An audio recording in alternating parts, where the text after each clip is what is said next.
ಸ್ನೇಹಿತರೆ, ವ್ಯಾಸರು ರಚಿಸಿರುವಂತಹ ನವಗ್ರಹಗಳ ಸ್ತೋತ್ರ ಮತ್ತು ಅದರ ಅರ್ಥ ಎನ್ನುವಂಥದ್ದನ್ನು ನಾವು ತಿಳಿದುಕೊಳ್ತಾ ಬಂದಿದ್ದೇವೆ. ಇವತ್ತು 4ನೇ ಗ್ರಹವಾದ ಬುಧ ಗ್ರಹದ ಸ್ತೋತ್ರ ಮತ್ತು ಅರ್ಥ ಎನ್ನುವಂಥದ್ದನ್ನ ತಿಳಿದುಕೊಳ್ಳೋಣ.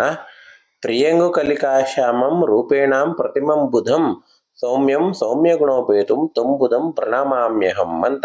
ಅಂದ್ರೆ ಪ್ರಿಯಂಗುಲತೆಯ ಮೊಗ್ಗೆಯಂತೆ ಶ್ಯಾಮ ವರ್ಣದವನು, ಸೌಂದರ್ಯದಿಂದ ಸರ್ವರನ್ನು ಮುಗ್ಧಗೊಳಿಸುವವನು, ಸೌಮ್ಯನು, ಮಧುರ ಗುಣಗಳಿಂದ ಶೋಭಿಸುವವನು ಆದ ಬುಧನಿಗೆ ನನ್ನ ನಮಸ್ಕಾರವು ಅಂತ. ಸ್ನೇಹಿತರೆ, ನಾವು ಕೊಟ್ಟಂತ ಮಾಹಿತಿ ಎನ್ನುವಂಥದ್ದು ನಿಮಗೆ ಇಷ್ಟ ಆದರೆ ದಯವಿಟ್ಟು ಒಂದು ಲೈಕ್ ಮಾಡಿ. ನಿಮ್ಮವರಿಗೂ ಮಾಹಿತಿ ಎನ್ನುವಂಥದ್ದನ್ನು ತಿಳಿಸ್ಬೇಕು ಅನ್ನೋದಾರಿದ್ರೆ ದಯವಿಟ್ಟು ಶೇರ್ ಮಾಡಿ. ಎಲ್ಲಕ್ಕಿಂತ ಮುಖ್ಯವಾಗಿ ಚಾನಲ್ಗೆ ಸಬ್ಸ್ಕ್ರೈಬ್ ಮಾಡ್ಕೊಳ್ಳೋದನ್ನ ದಯವಿಟ್ಟು ಮರಿಬೇಡಿ.